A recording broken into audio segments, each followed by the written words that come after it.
We are multilingual people. Let's not forget, almost all professions have their language. And being on a board has a language. It's the language of governance. It's the language of the audit committee. We already have learned 2 languages. Let's embrace the language of our profession or of the career we want to have.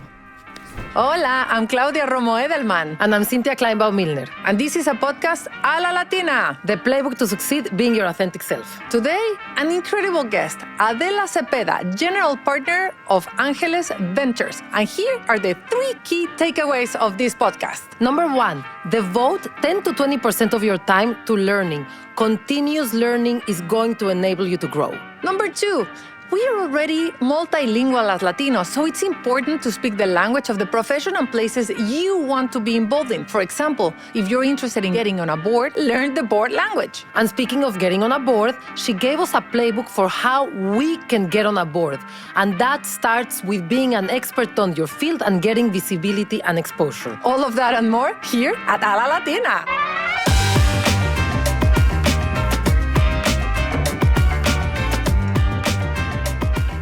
Cynthia, you're the Chief Marketing Officer of Money Lion. But let me ask you, what is Money Lion? Money Lion is a finance app that was created to help everyone make better financial decisions, because the financial services industry has historically been very focused on people that already have money.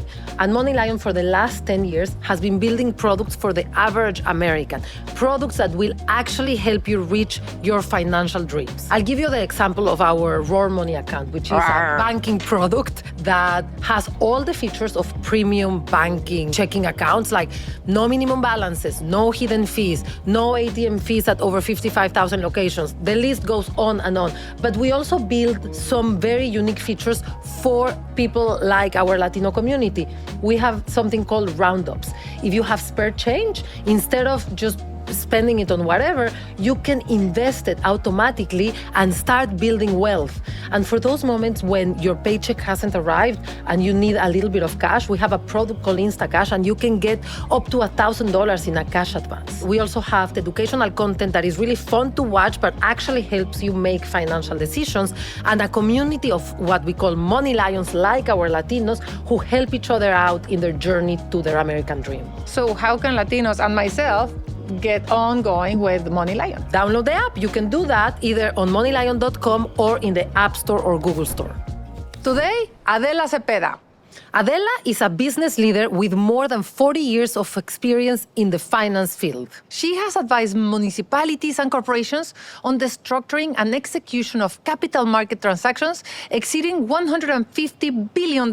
She's a board member of UBS Funds, Mercer Funds, BMO Bank, and a board chair of Pathway Funds, Angeles Investors, which has a mission to find, fund, and grow the most promising Hispanic and Latinx ventures. On the non-for-profit side, Adela is on the board of Teatro Vista, a non-for-profit theater-based company dedicated to multidisciplinary artists of color, the NACD Chicago chapter, and Rush University. So many things. Incredible to have you, Adela. You're a true trailblazer. Oh, thank you. It's a true honor to have you with us today. And we would like to start this podcast, A La Latina, with Adela Cepeda, asking you about our favorite subject, which is you. What is your background? What made you be who you are and what you do today? Yeah, thanks. Thanks so much. I'm really excited to be here with the 2 of you and with an audience that's interested in what Latinas are doing. Listen, I'm totally a product of my background and my family. My family immigrated to the United States in 1964, and they brought me as a 6-year-old with one mission, which was repeated to us every single day. We left everything so that you could be well-educated and become a professional. The education I understood. It meant going to school. I thought to do well. The being a professional, not so clear exactly what. My father would say, I don't want you to work with your hands like I do. He did air conditioning and refrigeration. And I want you to be in an office like your mother. I think occasionally they might have said, be a doctor, but they weren't that specific, but be a professional. And it was so repeated and so much a part of what drove them that, eventually it gets into you and that becomes your goal. So when did it stop being their dream and become my dream? I can't tell you for sure. I knew I was competitive and wanted to be the best in school. And then, fortunately, my mom had some background in education, and she thought it was a good thing to go to Harvard.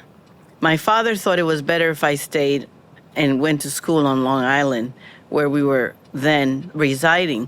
But she said no, she needs to go to Harvard, and that was that.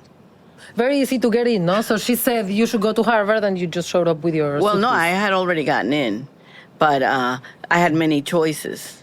Everywhere I applied, I was accepted. Harvard, Yale, Princeton, like that. And then also I had asked for some schools in Long Island because I didn't think I would get into those schools, but I did. And my mom said, oh no, Harvard. Can we just backtrack for a second? So you arrived from what country? What was the English level, the understanding of the country? How is it that, how is it that they knew Harvard, but also the Ivy Leagues? And how is it that you made it to apply to them and become, a student that everybody wanted? Yeah, they did not know English. My parents struggled with the language. And my father always spoke it not well. They were well-read. My mom had gone through high school. She had been trained to be a teacher. She had wanted to go into law, but it wasn't possible for her. She didn't get a scholarship to go. But she was very smart. And she became a businesswoman in Colombia when women didn't. Certainly when married women didn't. And then when women with children didn't, but she did. And my father, in his business, refrigeration was very important. We're from the coast, so hospitals are, have good air conditioning systems. He worked for the Baptist hospital. And I think there must have been doctors that came from the U.S. to be volunteers. I don't know. And when we were born and started school, it was very expensive because you have to go to private school in Colombia. And I think the doctors said, why don't you go to the U.S.? Education is free. So they had that idea. Mm-hmm. I don't remember this because I came when I was 6, but my mom says the first 2 years I cried almost every single day because I didn't understand the homework. And I was in slow classes. I remember that because by 3rd grade I was in a better class. So they kept moving me up. By 4th grade, 3rd, my father thought it was slow for me. And he went to tell the teacher, she needs more. Mm-hmm. And the teacher didn't like that. And she took a paperback copy of Bambi and threw it at me. I remember, it just flew. And she said, read that and write a report. So I did. By 4th grade, I read, honestly, maybe 6 times what everybody else did. At least, maybe much more. The teacher was keeping track of what we read, and you got a star if you read a book. I read 40 books, and all the kids read 5 books. I don't know. So, that reading helped me get a bigger understanding, a better understanding of the English language. By 6th grade, I was a top student. And by high school, I heard how you got into college from other people. I heard you have to be well-rounded, and that meant you have to be in sports, and you have to be in student government, and you have to, I wasn't good in sports, so I figured all those other things. I was in student government, and I worked. Since I was 12, I worked every day after school. Wow. And, when I went for my interview for what you're going to do in college, and you're in 11th grade, they said Harvard, Yale, and Princeton. And I said, oh, no, I need a local school, too. I think my father, when he heard that, they were both there, maybe he heard she doesn't want to go away, which was probably true, so that when I did get accepted, he said, no, we'll buy her a car and she can go here. But no. That was the incentive. No, and also I was never a good driver, so that wasn't, that wasn't. I'm very curious about how you knew that you needed to be well-rounded? Because you were like, who was your network? You didn't have uncles or like people that were giving you advice? No, but I told you I worked every day after school and also summer jobs. I was at a summer job at a social service agency, and a lady there had sons that were either in college or applying. She had 2 or 3 of them. And she said, it's not enough to have good grades. Oh my gosh, that scared me because here I am, the good grade girl. And she said, you have to be well-rounded. And I tried to understand what that meant. It's incredible. And as soon as I started 9th grade, I joined student government, the newspaper, things that I could do. I could not be an athlete. I already, I was the least popular person for group sports. So I knew that wasn't possible. But then that and good grades. And I think that what I hear is an incredible amount of ambition from your parents for you, what meant talent from your side, hard work from your side. But there was also the role that your mom played in what I think that a lot of Latinas do not have the privilege of having, which is breaking the root beliefs that some parents have of attachment and not letting the kids fly and go as far as they go because they prefer to have them close. So like you said, I don't want to go. Your parent probably, like your father probably picked it up. So many times we have heard from young Latinas that their dreams are bigger than their wings, and their parents basically anchor them into a place. So I think that there's something to be taught for Latinas that are mothers right now of the role that you can play in liberating your kids into, like allowing them to fly, dream big, but also have wings to fly. Yeah, absolutely. You have to do that because these schools, some of them, in addition to the education, the network that these schools offer. And I interviewed and helped recruit students for Harvard for many years, like 20 years. And sometimes with the Latino students, that was a big problem. The parents, and I would talk to them. It was either, the loan, and I would say, well, if you get a car, don't you take a loan? Yes. I said, well, that car isn't going to be any good after 10 years, but his education is going to be forever. I tried so many things. I would say half of them turned it down to stay local, to not go away. So I want to go back to the previous answer that you gave, because in the little time that I've known you, I can tell that you are a very good listener, that when somebody says something that resonates with you, it can impact your life. Like you can actually make changes. The 2 times that you said it with me today are, the first one, somebody said, you should be well-rounded, and you like really go out of your way to become.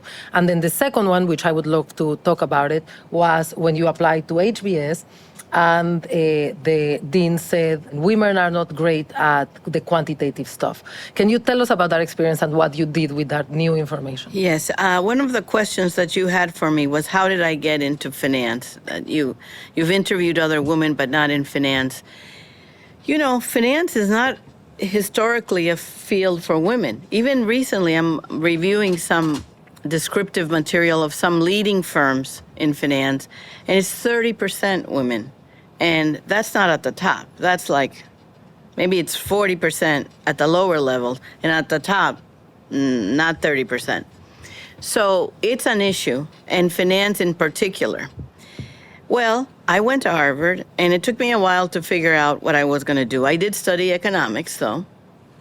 And then I wanted to go to Harvard Business School. I was involved in Harvard's student agencies, which is the student business organization. It's where you run a business. I ran the travel agency for 3 years. I was the manager of it. I got hired for a fabulous summer job in AT&T.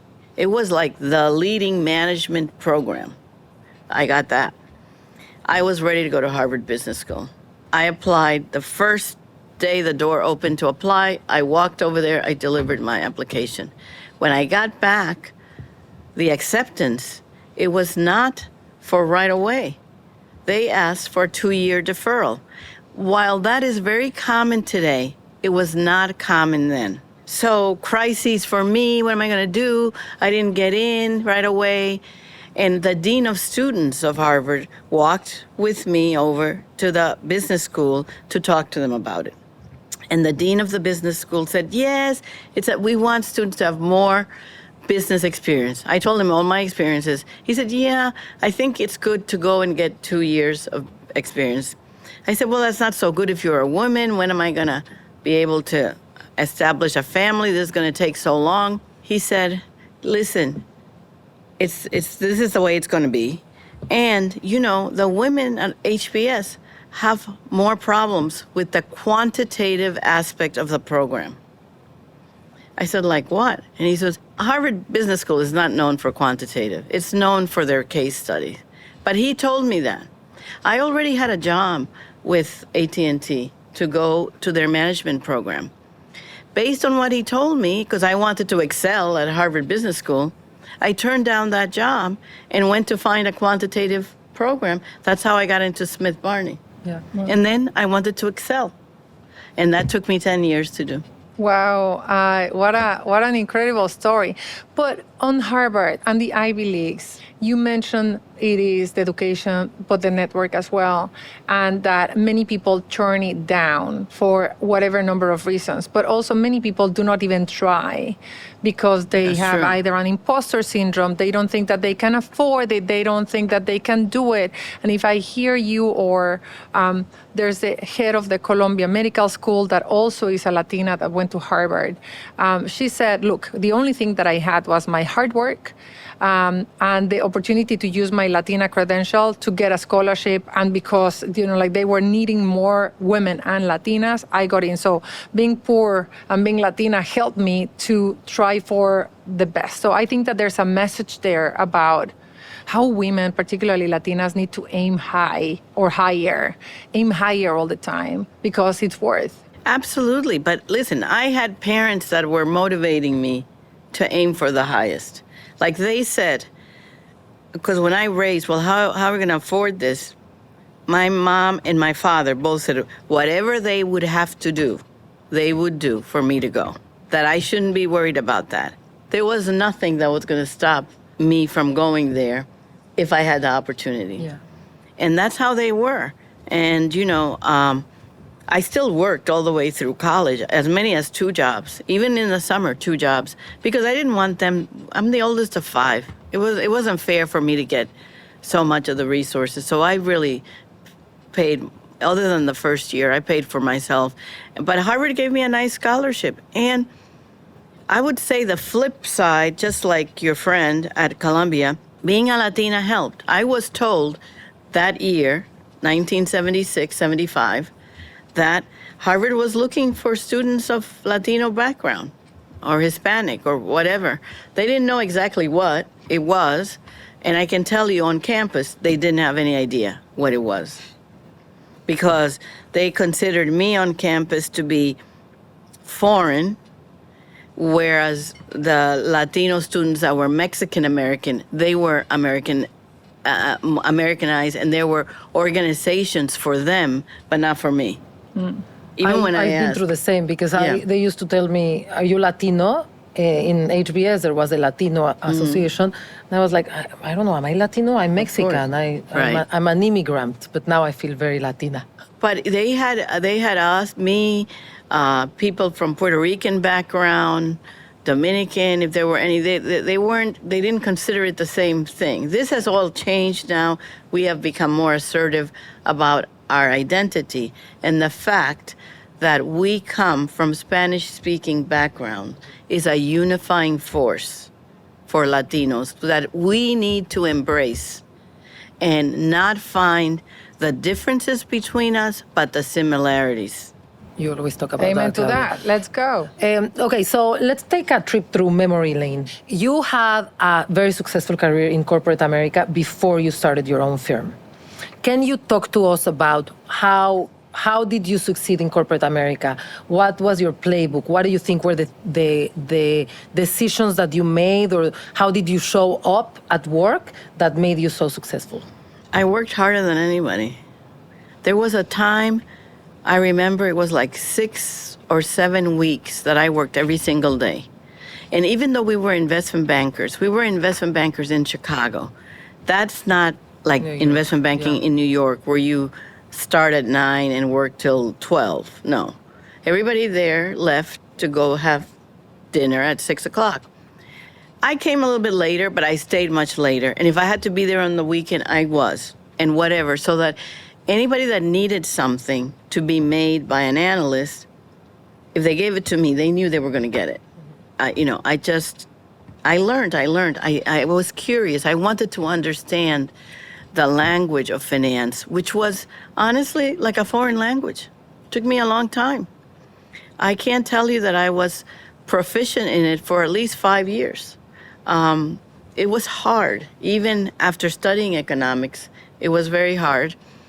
But I learned an incredible tool that I think is so valuable to women, and that is finance. When you can open up a financial statement and understand that company's position in the market, in and of itself, does it need to sell debt? Does it need more debt? Does it need less debt? What is it? What are the features that are making this company great or not? When you can do that, just on the numbers, that's like such an amazing skill. So working hard was one of the superpowers that you brought to the table to succeed in corporate America. What else? Because I think that hearing that you pick up from others, how did you learn to navigate, which is, like again, as a first gen coming corporate America, what else did you pick up from others that made you be able to be successful? Yeah, I was the only woman for a while, for a long time, professional woman. I learned how to market, how to sell, how did they position to get the business. So I learned that. I didn't have to use it so much there, but when I had my own businesses, I did. And why did you decide to leave corporate America? Well, the business changed. Wall Street is very cyclical. I was always in the capital markets. Mm-hmm. So you go through, like the last 2 years have been terrible markets for initial public offerings. Yeah. That means in investment banking, it's slow now. Yeah. M&A is slow. So those are times when, and that was a moment when the firm changed and people left, and I had just had a third child. I didn't want to be, running around the country taking clients to for institutional roadshows to do an IPO, and there were no IPOs to be done, and it just seemed like a good moment with the third child to stay home for a few years. That's what I planned. Yeah. And was everything, it seems to me like you're such a superstar and you have such a bio and resume. Was it everything sort of like, did you have a plan like for the next 30 years of my life, I'm going to do this? Did you have a plan, a strategy, or did just happen to be that you had like the most amazing career? For the first few years in investment banking, I had a plan. Mm-hmm. That's how I would move up, how much I would make, all of that. But then I took that break. Yeah. And so you did take a break when you had your I did. I had a few months. Uh-huh. But then somebody approached me about starting this new business, an investment management firm. It would be women. I didn't want to do it, but I thought, okay, if we find somebody to financially back us so that we get paid something, I'll do it. And we found somebody to financially back us. And so I had said I would do it under those circumstances. I did. I thought it would be, I won't work so hard. You don't work harder than you do for yourself. I needed it to succeed early in starting that. I started that in May of 1991. In January of 1992, my husband was diagnosed with a fatal cancer. It was a secret. The youngest wasn't even 2. I needed that business to succeed because I felt if it succeeded, he would feel better. He would not feel pressure. He was a major success, and he was a lawyer and a partner in a law firm. I didn't want him to feel pressure, and I thought if I made this business succeed, that would help him. What else could I do? He died, and the business wasn't enough for what I needed to do. With 3 children, a certain lifestyle that I didn't want to deprive them of, because children don't sign up. They sign up for 2 parents. Now they were only going to have 1. I wasn't going to change my lifestyle. I had this great education, this great experience. I was going to succeed at that in a way that they could at least live well.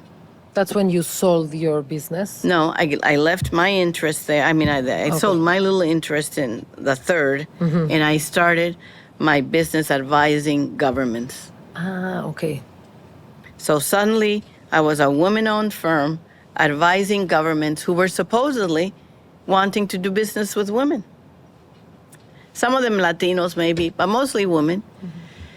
And I just took that as far as I could. I had a lot of help. Look, being in Chicago was a big help. My husband came from a political family. Mayor Daley was great and supportive. And all the other politicos in Illinois were extremely helpful to me.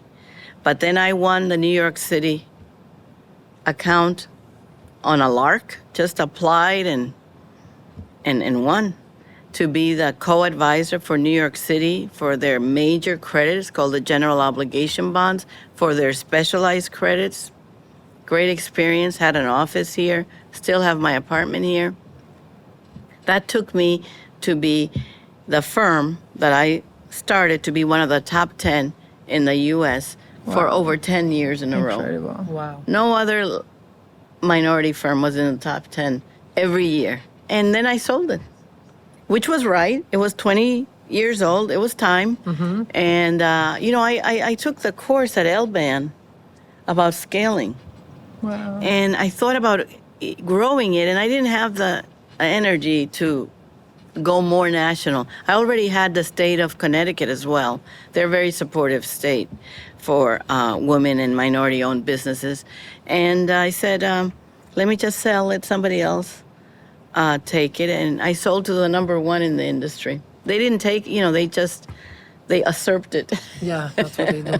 I have to tell you how much of a degree of respect I have now for you understanding your loss and what you had to go through, and being a single mother with 3 kids, and no one would actually see el roble de Adela Cepeda, like having go through all of that. So you just me quito el sombrero, and thank you so much for sharing this powerful story with us, your powerful story. And again, I think that a lot of Latinos have to go through so much struggles, and we don't share that because we just have to be strong and keep going. Yeah. And it is when you make it that maybe you have the moment to be vulnerable and accept that, and I want to be grateful for that. Thank you. But I think that if we feel that we must, then we do. Yeah. And you figure out what you have that can help you, what you don't have, and then you get it with others and you're building your business, and if you're in a corporate career. By the way, I'm a big supporter of people staying in a corporate career. All the resources are there. I mean, I did this because I kind of had to. Things kind of dissolved at Smith Barney at that moment in Chicago. But I should have been an executive in a large corporation. That is the path of an investment banker. You do investment banking until you burn out because it's so time-consuming and exhausting, and then you go in-house, just like law. And you go in-house as a treasurer or assistant treasurer. Well, I never got that opportunity. It just no access to a network, even though I went to Harvard, to help me with that. This is exactly why we launched A La Latina and why we are very focused in corporate America, because Latinas are having a really hard time getting that first promotion because they don't have a network, they don't have sponsors or mentors or a playbook that tells them, this is actually how you get promoted. Besides working hard, there are things that it's like a secret to Latinas, but everybody else knows that you need to get a mentor. You need to volunteer for stuff. Anyway, one more thing I've learned about you.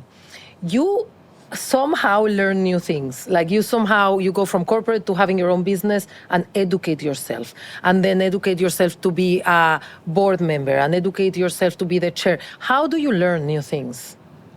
Well, that's the whole fabulous thing about doing things. I mean, you don't want to be doing the same thing over and over and over again. You want to learn. That's what keeps you interested and curious. And you have to have that. Even if you have a business, you have to see how it's changing and how you have to change with it so that it continues to grow. You have to read the tea leaves. But I like what she's asking. Is like, how do you do that? Like, do you insert yourself on uncomfortable situations? Like, I don't know anything about planting, but I'm going to come to the planting experts. I'm going to start reading things that I don't know. Like, how do Okay. Yeah, exactly. Well, for example, as a board member, early on in 1992, I think, I was invited to join a board of a closed-end mutual fund. That's a specialized thing. It was I was the first woman, obviously only minority, very young. You usually don't get these opportunities in your 30s. But because of building the women-owned investment management business, it had received some publicity. So people thought, oh, she knows finance. So they invited me. And then I knew I had a lot to learn. Well, back then there weren't, webcasts and things, but I would go to seminars. I am constantly in seminars about governance of mutual funds, for example. Mm-hmm. When I was on the board of Wyndham Hotels International, I asked them about, getting more expertise. Mm-hmm. They sent me to Harvard Business School to do the course for audit chairs. I'm always going to those programs for board directors. So could you quantify the amount of time you devote yourself to being learning? Is it 10% of your time, 5% of your time, so that we can put it out there? Definitely 10 or 20. There you go. That's one key message. Like, you literally have to save the way that you put, like 30% of your budget to rent, 20% of your time to learn. Somebody that you would think she already knows everything she needs to know. No, because there's new rules, there's new things happening, and you have to go and learn it, and you're being paid to represent shareholders as a director, and you have to know when to accept the proposals that are being made by your own advisor, of the investment advisor. You have to develop judgment. Now, judgment, it's not something like some people have judgment and some people don't. No. Judgment is based on your knowledge of things. Then you're able to go through your brain and, well, that might work because of what you know. Experience, But not because, I happen to be a person with judgment. No. You develop judgment because you know. Like, another thing, people talk a lot about the instinctive reaction, or, Latinas are instinctive, and they just use their instincts. Instinct, it's not a thing. Instinct is the accumulation of everything you know. And suddenly, something in your brain, which is faster than even you can articulate, is telling you, no, go this way. It's telling you go this way because it has assessed all the points, and you have to trust that you have those capabilities. You can't, oh, no, wait, now I have to quantify it. I did that for too long. Oh, no, wait, let me quantify it. No. Self-confidence.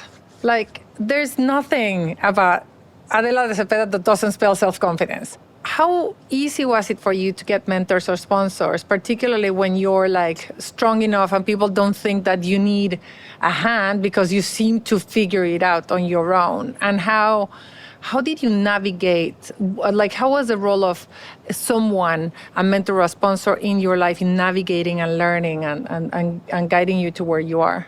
Well, I didn't have a lot of mentors, but I saw what the men did to succeed.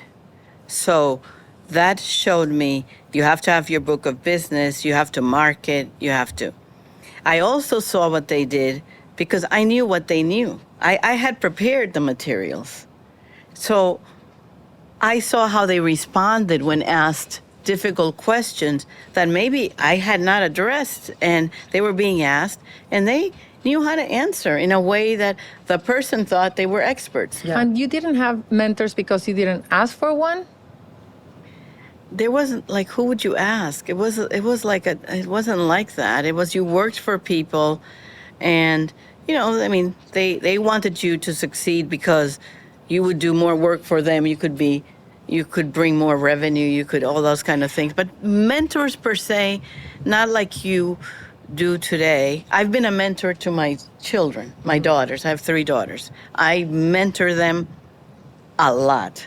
I didn't have something like that. My husband, he was very smart, and he knew where to get me a resource if I needed. That's why it was difficult for me to make the move after. He wasn't there anymore to connect. He would have said, you need to connect this way and that way. I didn't. I think that based on what I hear from the network of the white men, the CEOs, Yeah. if you want the Fortune 500, the 1%, is that if you don't ask, you don't get, and that many times strong women don't ask. Yeah. Would you have, like looking backwards, would you have changed and asked for a mentor or not? Yeah, I guess I would have. I thought it was the job of the senior people to mentor the younger people. Right. Yeah. I thought that was their job, and I thought they were doing it.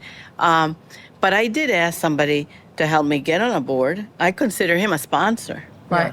I just went directly. I said, I would like to be considered for a position in the bank. I'm already on the board of a smaller bank, but if I were to be considered, I could drop that. And he said, really? I didn't think you had time. And I said, no, I would make time. I have my own business, and I can manage my time. Yeah. That was the big advantage that having my own business gave me. I could do that. And then that's how I got on the board of the bank. So on boards, that's a dream of every Latina that we interview, is getting to that stage. You are in a multiple boards. You started way earlier than normally people start getting into boards. What have you learned? What advice do you give? How do we get there, truly? I do think that, there are many more tools today to help you get on a board. For example, we have Latino corporate directors. So you could take advantage of that network, figure out how to get involved there. They have opportunities. There are women corporate directors, but you can't be on the women corporate director organization unless you're already on a board. But at least you could get other opportunities once you are on one board. You could go to some of the events of NACD, National Association of Corporate Directors, and there's Private Directors Association, which is smaller, and there are smaller private companies, but they show you a lot of opportunities for getting on boards. And the language, again, we are multilingual people, where we speak Spanish, we speak English. Let's not forget that almost all professions have their language. And being on a board has a language. It's the language of governance. It's the language of the audit committee, because almost all people on a board do a rotation on audit committee, whether or not they're auditors. I'm not an auditor. I'm just an expert on finances, so I can be And you an audit speak the chair. board language. Yes, but it's after the courses and being And the around network, that. Yes, and the investment and on talking learning. it with the auditors, and so learning the language. We already have learned 2 languages. Let's embrace the language of our profession or of the career we want to have. And then I do say, look, searching for a board in abstract, that's not productive. You have to be a leader in your field. So the most important thing is to love what you do and distinguish yourself there. So the reason I got on that board at a young age is because we had started that money management firm and got a lot of publicity. So suddenly everybody knew we were in finance. Wow. We were starting our own business. Wow. People were giving us millions of dollars to manage for them. Yeah, it turned out not so much, but to the average person, millions is millions. Never mind, the men were getting 50 times what we got, but okay. It was something to write about and talk about. And I find this, as a Latina in particular, you need the credentials, the articles, you need all that, because otherwise people don't believe. Yeah. Like people would tell my father, oh, no, your daughter doesn't go to Harvard. He started to carry the letter. Oh, wow. Yeah. And I think they were open to him because he didn't speak English well. And, of course your daughter doesn't. Yeah. But I think they're also thinking that maybe when they see us. It doesn't matter to me. I don't go around with the letter. I don't go around with the credential. But one thing, I know what I have, and I know what I know. And I know anybody wants to start a conversation about finance, about what their company strategy should be financially, I can carry that conversation. I can find the holes in their strategy. I can. So invest in learning the board language. Make sure that you're also seen and that you have visibility Yes. and expertise in the areas. Yes. I think that those are really precious. And talking of language learning, the corporate language is one language. Yes. Did you ever have to dial down like the Latinidad in order to talk that language, to be in a corporation and accept Well, it? I feel I have made tremendous concessions to be in the roles that I am in today, and the role that I was in corporate finance. For example, this isn't my hair. I mean, this is hair that I have done every week. And I didn't miss a week. I never showed up with my natural hair at work. That is the biggest concession I have made. The only one really I could make, because otherwise I can't change me on the outside. I never took my husband's name. My name is my name. It was a contentious issue between us. I wouldn't change it. There's not much more I can do. I hear about Latinas dressed a certain way. It's more, what I was selling was a very expensive service, taking your company public, selling your company, buying your company. I did not want to distract. But I think I developed this modesty really as a married woman. I just didn't want to attract too much attention to me. I would say more as a married woman than as a businesswoman.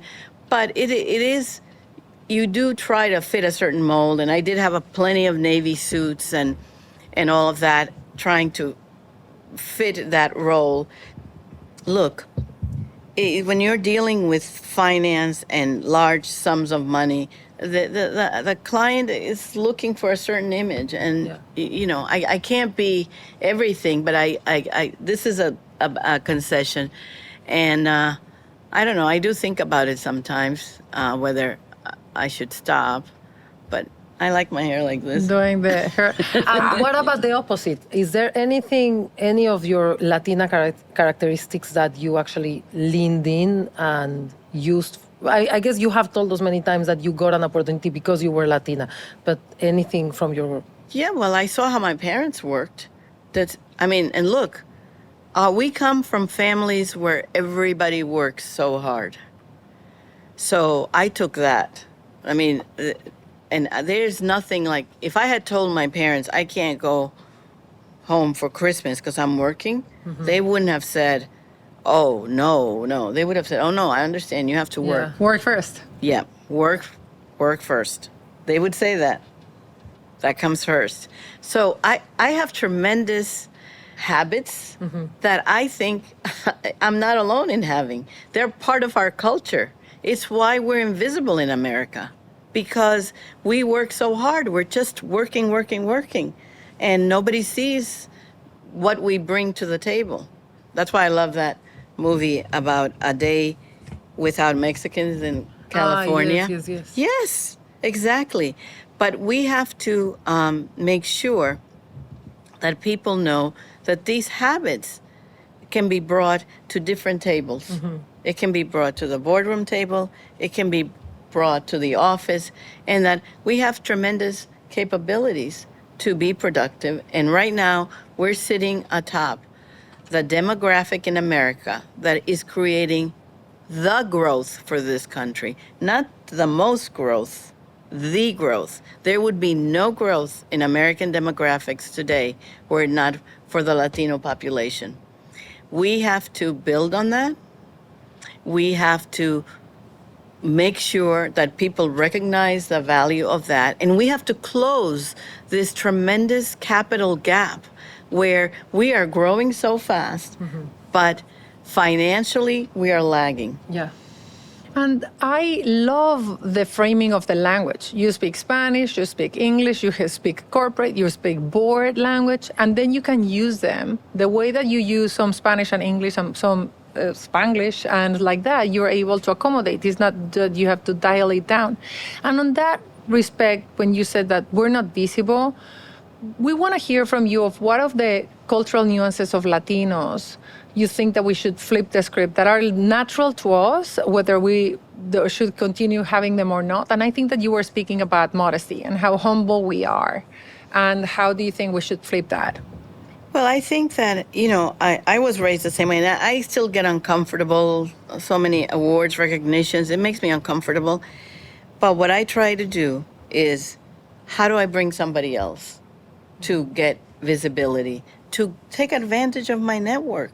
I can't, I want other people to make the connections. I've always invested in connecting people in a way that they can advance, that they can reach their goals, and in a way that maybe other people don't do this for others, Yeah. And I don't expect something back from someone that I do this for. Someone has already helped me. I do think that it's my responsibility to do it for others, and I want to. And that is the whole point of Angeles Investors. And take someone with you is that, but you also said that humble and modesty should be not misunderstood as, like as submissive, but as loyal. Yes, we're just, being modest doesn't mean we don't know how to do it. Yeah. But I will say that one lesson for corporate success is raise your hand. Yeah. That doesn't mean that you're bragging because you say, yes, I can do that. If they're looking for somebody to do something that's a little different, to work this weekend, to go out of town, to take on a project, raise your hand because you want to be noticed. You want people to know that you are capable of doing it. But sometimes if you're, going like this because you don't want to take it away from somebody else, no. Raise your hand. Let them decide. Yeah. But make yourself known.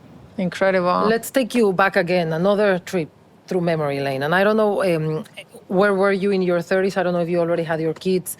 But what would you give yourself around in your 30s? What advice? What advice from a career perspective? Honestly, it's gone fine with me, with my businesses and everything. But I think I would have worked harder at staying in the corporate sector. I think I should have figured that out and gone to corporate America as a treasurer. I would have become a CFO eventually, and it would be a different path. Yeah. It's never too late. That is too late. No. All right. So who else should we have in this podcast? You should have Esther Aguilera. She's done so much for so many women. Yeah. In the boardroom, since you seem to be very interested in the path to the boardroom.